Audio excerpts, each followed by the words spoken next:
ప్రభువును రక్షకుడునైనటువంటి యేసుక్రీస్తు వారి పరిశుద్ధ నామంలో వాక్యమిచ్చినటువంటి మీ అందరికీ ప్రభునామల వందనాలు తెలియజేస్తా ఉన్నా. దేవుడు మీ అందరిని కూడా ఆశీర్వదించునుగాక. ఈరోజు మన ధ్యానాంశము బహుమానము పొందేంతగా పరిగెత్తుడి అనే అంశాన్ని మనం ధ్యానం చేయబోతున్నాం. చూడండి, దేవుని వాక్యాన్ని ధ్యానం చేసుకుందాం. అపోస్తుడైన పౌలు కొరింథీయులకు రాసిన మొదటి పత్రిక 9వ అధ్యాయము 24వ వచనం. పందెపు రంగమందు పరిగెత్తు వారందరూ పరిగెత్తుదురు గాని ఒక్కడే బహుమానం పొందినని మీకు తెలియదా? అటువల మీరు బహుమానం పొందినట్లుగా పరిగెత్తుడి. దేవుని సంగమా, మనం పరిశీలించినట్లయితే ఇక్కడ దేవుడి వాక్యం అంటా ఉంది, బహుమానం పొందేంతగా పరిగెత్తుడి. అపోస్తుడైన పౌలు ఈ యొక్క ఆత్మీయ యాత్రను పందెపు రంగుతో పోల్చడం మనం చూస్తా ఉన్నాం. పరిగెత్తే వారందరూ కూడా దేవుని అంగీకరించిన మనమే. అయితే ఎలాగ పరిగెత్తాలి, ఎక్కడికి పరిగెత్తాలి, ఈ విషయాలు మనం ధ్యానించే ముందు అపోస్తుడైన పౌలు ఏమంటాడంటే, బహుమానం పొందినట్లుగా పరిగెత్తుడి. దేవుడి వాక్యం అంటా ఉంది, ఆయన ఇచ్చు బహుమానము ఆయన వద్ద ఉన్నది. దేవుడిచ్చే బహుమానం అట దేవుని వద్ద ఉన్నదట. కాబట్టి ఇప్పుడు దేవుడిచ్చే ఆ బహుమానం పొందేంతగా మనం పరిగెత్తాలని అపోస్తులుడు పౌలు మనకు తెలియజేస్తా ఉన్నాడు. దేవుడి వాక్యాన్ని చూస్తే మనం ఎక్కడికి పరిగెత్తాలి? అపోస్తుడైన పౌలు ఫిలిప్పీ సంఘానికి రాస్తూ 3వ అధ్యాయం 14వ వచనం అంటాడు, బహుమానం పొందువలనని గురు వద్దకు పరిగెత్తుచున్నాను. అపోస్తుడైన పౌలు ఏమంటున్నాడంటే, ఫిలిప్పీ సంఘానికి రాస్తూ 3వ అధ్యాయం 14వ వచనంలో, బహుమానం పొందువలనని నేను గురు వద్దకే పరిగెత్తుచున్నాను. కాబట్టి ఇప్పుడు మనం ఎక్కడికి పరిగెత్తాలంటే గురు వద్దకు పరిగెత్తాలి. ఎందుకు? బహుమానం పొందుకోవాలి. బహుమానం ఎవరి వద్ద ఉంది? దేవుని వద్ద ఉంది. కాబట్టి దేవుని వద్ద ఉన్నటువంటి బహుమానాన్ని మనం పొందుకోవాలంటే మనం గురు వద్దకు పరిగెత్తాలి. గురు వద్దకు పరిగెత్తకుండా ఈ మధ్యలో మనం పడిపోయినా తప్పిపోయినా బహుమానం పొందుకోలేము. అందుకని అపోస్తుడైన పౌలు ఏమంటాడంటే, బహుమానం ఆయన వద్ద ఉంది, ఆ బహుమానం పొందుకోవాలంటే గురు వద్దకు పరిగెత్తాలి. కీర్తనకారుడు అంటాడు, సదాకాలము యెహోవా యందు నా గురి నిలుపుచున్నాను. సదాకాలమట కీర్తనకారుడు, యెహోవా యందు నా గురి నిలుపుచున్నాను. అపోస్తుడైన పౌలు కూడా ఒక మాట అంటాడు, నేను గురి చూడను వాని వలె పరిగెత్తువాడును కాను. అపోస్తుడైన పౌలు పరుగంతా కూడా గురి వద్దకే పరిగెత్తుతున్నాడు, గురి చూస్తూ పరిగెత్తుతున్నాడు. కీర్తనకారుడు ఏమంటున్నాడు? సదాకాలం యెహోవా యందు నా గురి నిలుపుచున్నాను అంటున్నాడు. కాబట్టి మనం ఎక్కడికి పరిగెత్తాలంటే గురు వద్దకు పరిగెత్తాలి. అక్కడ దేవుడి వద్ద బహుమానం ఉంది, ఆ బహుమానం పొందేంతగా మనం పరిగెత్తాలి. రెండవదిగా ఎలా పరిగెత్తాలి? ఎబ్రీ పుస్తకము 12వ అధ్యాయము 1-2 వచనాలు మనం చదవగలిగితే అక్కడ ఇలాగ రాయబడింది, మనము కూడా ప్రతి భారమును సులువుగా చిక్కులు పెట్టు పాపమును విడిచిపెట్టి విశ్వాసమునకు కర్తయు దానిని కొనసాగించువాడునైనా యేసు వైపు చూసుచు మన ఎదుట ఉంచబడిన పందెములో ఓపికతో పరిగెత్తుదుము. ఎలా పరిగెత్తాలంటే పాపమును విడిచిపెట్టి యేసు వైపు చూసుచు ఓపికతో బహుమానము పొందేంతగా పరిగెత్తాలి. చూసారా పిల్లరా, ఎబ్రీ గ్రంథకర్త రాస్తూ ఉన్నాడు, నువ్వు ఎలాగ పరిగెత్తాలనుకుంటున్నావు ఈ ఆత్మయాత్రలో? నువ్వు బహుమానం పొందేంతగా పరిగెత్తాలంటే నువ్వేం చేయాలి తెలుసా? పాపమును విడిచిపెట్టాలి. నువ్వు పాపముతోనే ఉండి గురు వద్దకు పరిగెత్తలేవు. నీ పాపము గురు వద్దకు పరిగెత్తకుండా చేస్తుంది గనుక, బహుమానము పొందకుండా చేస్తుంది గనుక నువ్వు ఎలాగ పరిగెత్తాలంటే పాపమును విడిచిపెట్టాలి. తర్వాత ఏమంటాడు? యేసు వైపు చూసుసు గురు వద్దకు పరిగెత్తాలి. మూడవది ఓపికతో పరిగెత్తాలి. పరిగెత్తే వారికి ఏముండాలి? ఓపిక ఉండాలి. అప్పుడు నీవు బహుమానాన్ని పొందుకోగలుగుతావు. కాబట్టి మనం ఎలాగ పరిగెత్తాలంటే పాపమును విడిచిపెట్టి యేసు వైపు చూసుచు ఓపికతో బహుమానం పొందేంతగా పరిగెత్తాలని దేవుడి వాక్యం చెప్తా ఉంది. మొట్టమొదటిగా మనం ఏం చూసామంటే మనం ఎక్కడికి పరిగెత్తాలి? గురు వద్దకు పరిగెత్తాలి. రెండవదిగా ఎలా పరిగెత్తాలి? పాపమును విడిచిపెట్టి యేసు వైపు చూస్తూ ఓపికతో బహుమానము పొందేంతగా పరిగెత్తాలి. మూడవదిగా బహుమానం పొందేంతగా పరిగెత్తాలి అంటే బహుమానం పొందేంతగా పరిగెత్తాలి అంటే వారికి ఉండవలసిన లక్షణాలు నేను ప్రభుపేట తెలియజేస్తూ ఉన్నా. బహుమానం పొందేంతగా పరిగెత్తేవానికి ఉండవలసిన లక్షణాలు ఏంటంటే అన్ని విషయాలందు మితముగా ఉండాలి, సిద్ధపడి ఉండాలి, కష్టపడే స్వభావం ఉండాలి, పట్టుదల కలిగి ఉండాలి, మెలకుగా చురుకుగా ఉండాలి, తన పట్ల తనకు నమ్మకం ఉండాలి, విశ్వాసం ఉండాలి, ధైర్యముగా ఉండాలి, బలముగా ఉండాలి, ప్రయాసపడాలి, వెల చెల్లించాలి. ప్రియులారా, మనం బహుమానం పొందేంతగా పరిగెత్తాలంటే నీలో ఉండవలసిన లక్షణాలు ఇవన్నీ కూడా అన్ని విషయాలందు మితముగా ఉండాలి. ఏది మంచో ఏది చెడో గ్రహించే మనసు నీకు ఉండాలి, సిద్ధపడి ఉండాలి, తర్వాత కష్టపడే స్వభావం ఉండాలి, పట్టుదల కలిగి ఉండాలి, మెలకుగా చురుకుగా ఉండాలి, నీ పట్ల నీకు ఒక నమ్మకం విశ్వాసం ఉండాలి, ధైర్యం కలిగి ఉండాలి, బలముగా ఉండాలి, ప్రయాసపడాలి, వెల చెల్లించాలి. కాబట్టి బహుమానం పొందేంతగా పరిగెత్తే వారికి ఉండవలసిన లక్షణాలు ఇవి.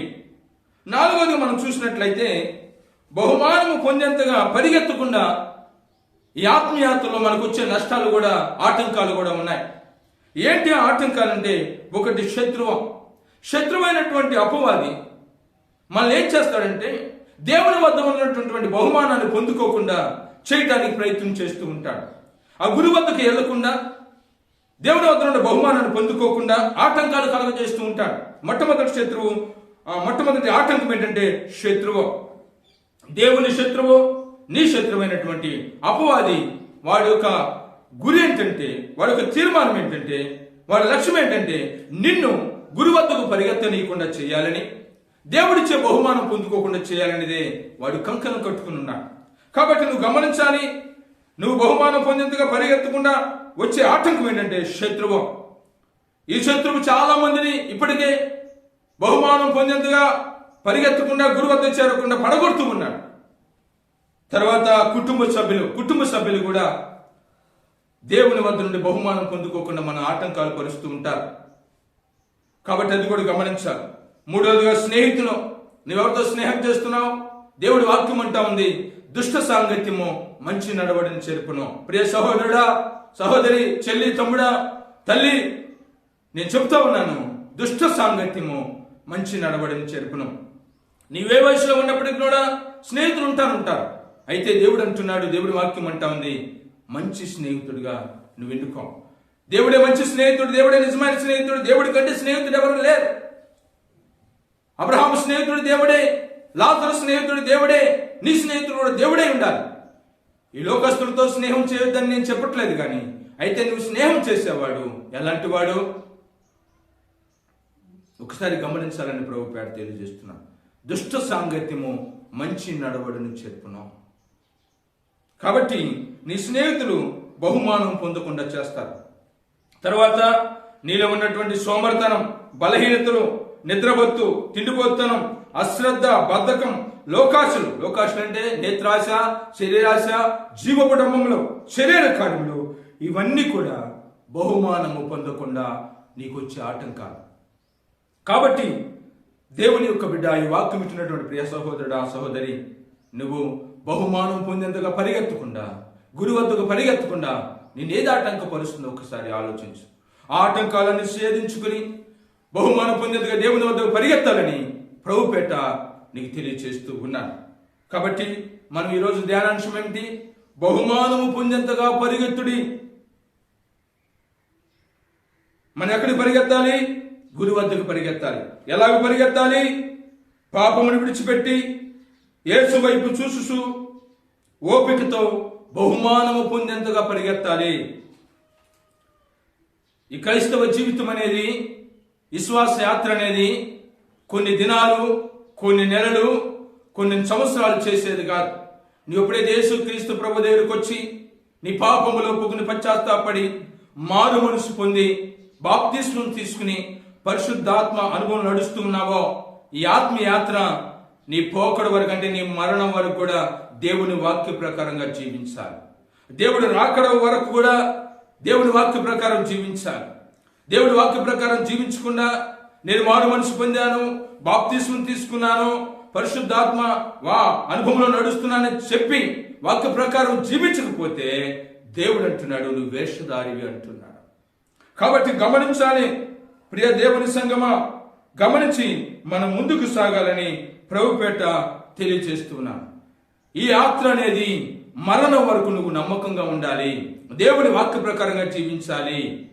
అంతే తప్ప కొన్నాళ్ళు చేశాను, కొన్ని ఆజ్ఞలు పాటిస్తూ ఉన్నాను, కొన్ని ఆజ్ఞలు పాటించట్లేదు అన్నవారు బహుమానం పొందేంతగా పరిగెత్తేవారు కాదు. బహుమానం పొందేంతగా పరిగెత్తేవారు ఎవరంటే దేవుని ఆజ్ఞలు ప్రకారం జీవించేవారు. కష్టం వచ్చినా, బాధ వచ్చినా, శ్రమలు వచ్చినా, ఎటువంటి పరిస్థితులు వచ్చినా వాక్యం మీద నిలబడి క్రీస్తుని బండ మీద వారి జీవితాలు కట్టుకుని గురి వద్దకు పరిగెత్తేవారే, వాక్య ప్రకారం జీవించేవారే బహుమానం పొందుకునేంతగా పరిగెత్తేవారు. ప్రియ సహోదరుడు సహోదరి, చాలా మంది యేసుక్రీస్తు దగ్గర రాలేకపోవటానికి కారణం ఏంటో చెప్పనా? ఈ భక్తి అనేది అంత సులభమైంది కాదు. పూల పాన్పు లాంటిది కాదు, ముళ్ళ బాట లాంటిది ఇది. కాబట్టి చాలా మంది దేవుని వద్దకు రారు. యేసుక్రీస్తు ప్రభు వారు కూడా శరీరధారులై ఉన్న దినాలలో చాలా మంది వచ్చారు. ఆయన మాటలు విని, ఆయన బోధలు విని, ఆయన కార్యాలు చూసి, ఆయన స్వస్థతలు చూసి ఇది గొప్ప దేవుడు అని చెప్పి వచ్చారు. కానీ ఆయన చెప్పే మాటలు విన్న తర్వాత ఇది కఠినమైన మాటలు, కఠినమైన బోధ, మనం ఎలా ఉండగలం ఇక్కడ అని చెప్పి చాలా మంది వెనక్కి వెళ్ళిపోయారు. ఒక్క 12 మంది మాత్రమే యేసుక్రీస్తు ప్రభుతో ఉన్నారు. ఆ 12 మందిలో కూడా ఒక ఆయన తప్పిపోయినట్లు మనం చూస్తా ఉన్నాం. యేసుక్రీస్తు భక్తి అనేది, యేసుక్రీస్తుతో నడవటం అనేది అంత ఈజీ ఏమి కాదు. అయినప్పటికీ కూడా దేవుడే మనకు సహాయకుడై నడిపిస్తాడు. దేవుడి మీద ఆధారపడిన వారిని, నేను ఈ భక్తులు నడవాలని తీర్మానం తీసుకున్న వారిని దేవుడే కృప చూపి నడిపించేవాడై ఉన్నాడు. ఆయనే మనకు సహాయకుడై ఉన్నాడు. కాబట్టి దేవుని బిడ్డ మనం గమనించాలి, మనము బహుమానం పొందేంతగా పరిగెత్తాలని దేవుడి వాక్యము చెప్తా ఉంది. ఇక్కడ మనం గమనించినట్లయితే, పరిశీలించినట్లయితే మన బహుమానము పొందేంతగా పరిగెత్తాలంటే మనకు ఉండవలసిన లక్షణాలు కూడా అన్ని విషయాల మితముగా ఉండాలి, చిత్తపడి ఉండాలి, కష్టపడే స్వభావం ఉండాలి, పట్టుదల కలిగి ఉండాలి, మెలకుగా చురుకుగా ఉండాలి, మన పట్ల మనకు నమ్మకము, విశ్వాసము, ధైర్యం ఉండాలి, బలము కలిగి ఉండాలి, ప్రయాసపడాలి, వెల చెల్లించాలని దేవుడి వాక్యాలు చెప్తా ఉన్నాయి. 4వది మనం గమనించినట్లయితే, నువ్వు బహుమానం పొందేంతగా పరిగెత్తకుండా వచ్చే ఆటంకాలు నీ శత్రువు, కుటుంబ సభ్యులు, స్నేహితులు, నీ సోమరతనం, బలహీనతలు, నిద్రపోతు, తిండిపోతనం, అశ్రద్ధ, బద్ధకం, లోకాశలు అనగా శరీరాశ, నేత్రాశ, జీవకుటములు, శరీర కార్యములు, ఇవన్నీ కూడా నిన్ను బహుమానం పొందేంతగా పరిగెత్తకుండా చేస్తాయి. అంతేకాదు ప్రియ సహోదరుడు సహోదరి, అంతేకాదు గురి వద్దకు చేరకుండా చేస్తాయి. పరిశుద్ధ గ్రంథంలో మనం చూసినట్లయితే కొంతమంది పరిగెత్తారు. వారి గురించి మీతో పంచుకొని ఆశపడుతున్నాను. ఒకటి, జక్కయ్య పరిగెత్తినట్లు పరిశుద్ధ గ్రంథం రాయబడింది. జక్కయ్య ఎక్కడికి పరిగెత్తాడంటే, ఎందుకు పరిగెత్తాడంటే యేసు ఎవరో చూడాలని జక్కయ్య పరిగెత్తాడు. చూసారా, ఈ ఆశ నీకుందా ప్రియ సహోదరుడు సహోదరి? దేవుని వాక్యం ఉంటున్నటువంటి నీవు దేవుని సంఘానికి క్రమంగా వెళ్తున్నావా? దేవుని సంఘానికి ముందుగా వెళ్తున్నావా? ఎవరు వెళ్లకుండా నేను ముందుగా వెళ్ళి దేవుని మందిరంలో పరిచర్య చేయాలి అని ఎప్పుడైనా తీర్మానం తీసుకుని ముందుగా వెళ్ళావా? నేను ముందుగా వెళ్ళి దేవుడిని కలుసుకోవాలి అని ఎప్పుడైనా దేవుడి మందిరాన్ని పెందలకాడని వెళ్ళావా? ఒకసారి ఆలోచించు. జక్కయ్య పరిగెంటంటే యేసు ఎవరో చూడాలని పరిగెత్తాడు. నీవు దేవుని మందిరానికి ఆదివారమైనా, బుధవారమైనా, శనివారమైనా, ప్రత్యేక దినాలనైనా పెందలకాడన లేచి యేసును కలుసుకోవాలి. నేను యేసుతో సహవాసం చేయాలి, ఎవరు రాకముందే నేను దేవుడి మందిరం వెళ్ళి కూర్చోవాలి అని ఎప్పుడైనా ఆలోచించావా ప్రియ సహోదర సహోదరి? జక్కయ్య పరుగు ఏంటంటే యేసు ఎవరో చూడాలని పరిగెత్తినట్లు మనం చూస్తున్నాం. యేసు ఎవరో చూడాలని పరిగెత్తాడు కనుక జక్కయ్య మేడి చెట్టు మీద ఉన్నప్పటికీ యేసయ్య అక్కడికి వచ్చి ఆగిపోయి యేసయ్య తలెత్తి, జక్కయ్య త్వరగా దిగుము, నేడు నేను నీ ఇంట ఉండవలసిందని చెప్పడం చూస్తున్నాను. దేవుడు నీ ఇంటికి రావాలంటే నువ్వు చేయవలసింది ఏంటో తెలుసా? నీలో దేవుడు చూసేది ఏంటో తెలుసా? ఆశ. దేవుడి పట్ల నీకున్న ఆశ, తృష్ణ, ఆసక్తి చూస్తాడు. మొదట ఉన్నటువంటి ఆసక్తి తుదమట్టుకుండాలని దేవుడి వాక్యం చెప్తుంది. ఈ రోజులో కొంతమంది చూడండి, ఆసక్తి లేదు, దేవుడి క్రమాలకు వచ్చేవారు లేరు, బుధవారం క్రమాలకు రానటువంటి వారు, శనివార క్రమాలకు రానటువంటి వారు, కొన్నిసార్లు కొన్ని పరిస్థితులను బట్టి ఆదివారం కూడా దేవుడి క్రమానికి రానటువంటి భక్తులు ఉన్నారంటే ఆశ్చర్యం ఏమి లేదని ప్రభుపేట మీకు తెలియజేస్తున్నాను. వాక్యం ఇచ్చినటువంటి నువ్వు కూడా అలాంటి వాడివేనా, అలాంటి దానివేనా? ఒకసారి పరిశీలించుకో. దేవుడి వాక్యం అంటుంది, జక్కయ్య పరుగు యేసు ఎవరో చూడాలని, యేసు ఎవరో అని చూడాలని ఆశ కలిగి ఉన్నాడు కనుక యేసుని తన ఇంటికి తీసుకుని వచ్చాడు. యేసయ్య ఆ ఇంటికి రక్షణ ఇచ్చినట్లు మనం చూస్తాము. తర్వాత పిలుపు పరుగు మనం చూసినట్లయితే సువార్త ప్రకటించడానికి పిలుపు పరిగెడుతున్నాడు. దేవుడి మాటను తీసుకుని సువార్త ప్రకటించడానికి పిలుపు పరిగెత్తుతున్నాడు. మూడవదిగా అబ్రహాము పరుగు దేవుని కలుసుకోవటానికి, దేవుని దూతను కలుసుకోవడానికి పరిగెడుతున్నాడు. నాలుగవదిగా అపోస్తుడైన పౌలు పరుగు. ఆయన ఒక మాట అంటాడు, మంచి పోరాటం పోరాడి తిని నా పరుగు కడముట్టించదని విశ్వాసము కాపాడుకుంటుంది. నేను ఎలాంటి పోరాటం పోరాడానో తెలుసా? మంచి పోరాటం పోరాడాను, నా పరుగు కడముట్టించాను, విశ్వాసము కాపాడుకుంటుని నా కొరకు నీతి కిరీటం ఉంచబడిందని చెప్పాడు. పౌలు పరుగును మనం చూసినట్లయితే సువార్త ప్రకటించడానికి పరిగెత్తాడు ప్రియులారా, ఆత్మను రక్షించడానికి పరిగెత్తాడు ప్రియులారా, సేవకులు తయారు చేయడానికి, సంఘాలు కట్టడానికి, శిష్యులను తయారు చేయడానికి అపోస్తుడైన పౌలు పరిగెత్తాడు.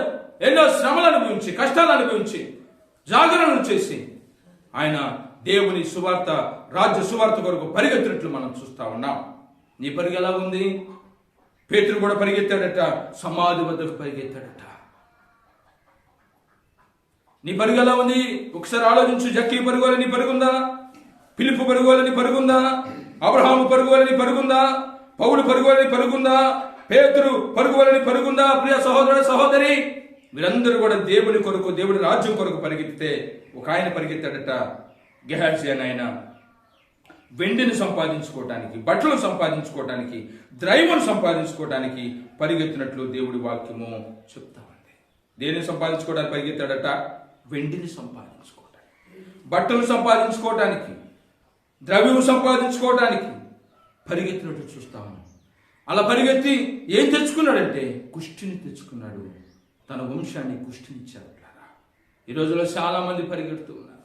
ఎందుకు పరిగెడుతున్నారో తెలియట్లేదు, ఎక్కడ పరిగెత్తుతున్నారో తెలియట్లేదు. వాక్యం చెప్తా ఉంది, కీడు చేయుటకై వారి పాదములు పరిగెత్తును. పాపులు పాదములట కీడు చేయడానికి పరిగెత్తుతున్నాయట.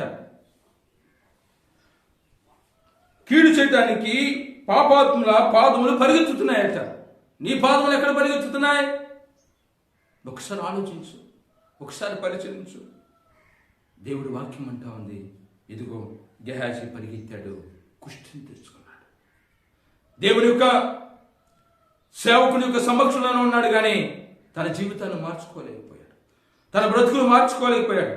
ఒక పక్క తన గురువు అయినటువంటి ఎలీషా దేవుడు రాజ్య సువార్త కొరకు పరిగెడుతూ ఉంటే, గెహాజీ ఏమో ఈ లోక సంబంధమైనటువంటి వాటి పరిగెడుతున్నాడు. గెహాజీ ఎవరంటే లోక సంబంధి, ప్రకృతి సంబంధి, దుష్టుని సంబంధి. ఈ దుష్టుని సంబంధి, ప్రకృతి సంబంధి, లోక సంబంధులు దేవుని మహిమపరచలేరు, దేవుని సంతోషపరచలేరు, దేవుని ఘనపరచలేరు. వారు స్వయ ఒక లక్షణాలు చూసుకుంటూ ఉంటారు, స్వయ లాభం చూసుకుంటూ ఉంటారు. అయ్యో, నేను జీవము గల దేవుని దాసుడితో ఉన్నాను, నా యజమానుడు దేవుడి రాజ్య కొరకు పరిగెడుతూ ఉన్నాడు, నా యజమానుడు వద్దన్నది నాకు ఎందుకు అనుకోలేదు గెహాజీ. తన పరిగెత్తు ఏంటంటే రథమును కలుసుకున్నంత వరకు పరిగెత్తాడు. కారణం ఏంటో తెలుసా? తను ఎందుకు పరిగెత్తాడంటే వెండిని సంపాదించుకోవాలి, బట్టలు సంపాదించుకోవాలి, ద్రవ్యం సంపాదించుకోవాలి. పరిగెత్తుతున్న ఈ రోజుల్లో వాక్యమిచ్చిన దేవుడి బిడ్డ, నువ్వు ఎక్కడ పరిగెత్తుతున్నావు? దేని కొరకు పరిగెత్తుతున్నావు?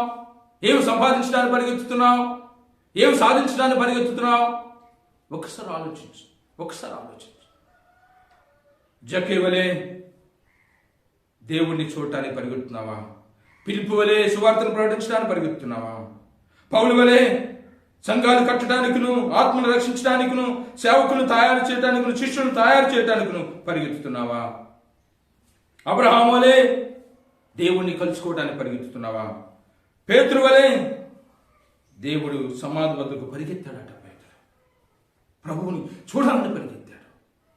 నీ పరుగు వీరి పరుగు వలె ఉందా? లేకపోతే లోక సంబంధి, ప్రకృతి సంబంధి, దుష్టుని సంబంధం అయినటువంటి గెహాజీ వలె ఉందా? వారందరూ కూడా ఆత్మ సంబంధమైన పరుగెత్తారు. దేవుని సంబంధులుగా ఆత్మ సంబంధులు ఉంది. దేవుడి పని కొరకు పరిగెత్తాడు. గెహాజీ అయితే ఈ లోక సంబంధిగా ఉండి తన స్వయ లాభం కోసం పరిగెత్తి కుష్ఠుని తెచ్చుకున్నాడు. దేవుని వాక్యం వింటున్న ప్రియ సహోదరుడా, సహోదరి, దేవుడి సంఘానికి క్రమంగా వెళ్తున్నావా? ఆదివారం వెళ్తే చాలండి అంటున్నావా? ఒకసారి ఆలోచించు, ఒకసారి ఆలోచించు, ఒకసారి ఆలోచించు. చివరిగా నేను చెప్పే మాట ఏంటంటే, దేవుడిచ్చే బహుమానం ఏంటి అంటే, మనము అర్థం చేసుకుంటూ ఆలోచిస్తే దేవుడిచ్చే బహుమానము నిత్య జీవం. ఆయన ఇచ్చేది పరలోకం. దాన్ని మించింది ఏమీ బహుమానం లేదు పిల్లారా. ప్రపంచంలో ఎవరు ఇవ్వలేనిది యేసుక్రీస్తు ప్రభు ఇచ్చేది పరలోకం, నిత్య జీవం. యుగ యుగాలు ఆయనతో ఉండే భాగ్యాన్ని ఇచ్చాడు. అదే నిజమైన బహుమానం.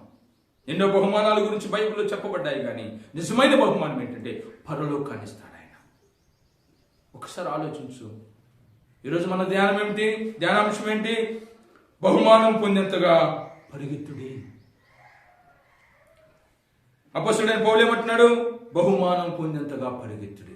ఎందుకు చెప్తున్నాడు అన్నమాట? ఆయన పరిగెత్తి మనం చెప్తున్నాడు. నువ్వు పరిగెత్తకుండా, క్రీస్తు వరకు పరిగెత్తకుండా, ఈ ఆత్మీయాత్రలో వాక్యానుసారంగా పరిగెత్తకుండా నీ భర్తకు నువ్వు సువార్త చెప్పలేవు, నీ భార్యకు నువ్వు సువార్త చెప్పలేవు, నీ పిల్లలకు నువ్వు సువార్త చెప్పలేవు. నువ్వు సరిగ్గా పరిగెత్తకుండా వాళ్ళని నువ్వు సరైన మార్గంలో నడిపించలేవు, పరిగెత్తమని చెప్పలేవు. దీనికి ఒక ఎగ్జాంపుల్ చెప్తున్నా. తండ్రి తాగుబోతనుకోండి, బిడ్డకు తాగొద్దురా అని చెప్పలేడు. చెప్పిన ఆ బిడ్డ వినడు, ఎందుకంటే తండ్రి తాగుబోతు కనుక. తండ్రి తిరిగిపోతనుకోండి, బిడ్డకు తిరగొద్దురా అని చెప్పలేడు, చెప్పినా వినడు, ఎందుకంటే తండ్రి తిరిగిపోతు కనుక. కాబట్టి నీ క్రియలు ఎలా ఉండాలంటే, వాక్య ప్రకారంగా నడుస్తూ నువ్వు పరిగెడుతూ ఈ ఆత్మీయతలో గురు వద్దకు బహుమానం పొందేంతగా నీ కుటుంబ సభ్యులు కానీ, నీ బంధువులు కానీ, నీ గ్రామ ప్రజలు కానీ నువ్వు చెప్పినప్పుడు వారు వింటారు. ఏదో ఒక దినాన దేవుడు కార్యం చేస్తారు, వారు దేవుని వద్దకు వస్తారు. నువ్వే సరిగా పరిగెత్తలేకపోతా ఉన్నావు, పడిపోతూ ఉన్నావు, లేస్తూ ఉన్నావు, పడిపోతున్నావు, లేస్తూ ఉన్నావు, గురి వద్ద పరిగెత్తలేకపోతున్నావు, బహుమానం పొందేంతగా పరిగెత్తలేకపోతున్నావు. ఒకసారి ఆలోచించి ప్రియ సహోదరుడు, సహోదరి, మనం ఎక్కడికి పరిగెత్తాలని దేవుడి వాక్యం చెప్తుందంటే గురువు వద్దకు పరిగెత్తాలి. ఎలా పరిగెత్తాలి? ఎలా పరిగెత్తాలి? పాపమును విడిచిపెట్టి యేసు వైపు చూస్తూ ఓపికతో బహుమానం పొందేంతగా పరిగెత్తాలి.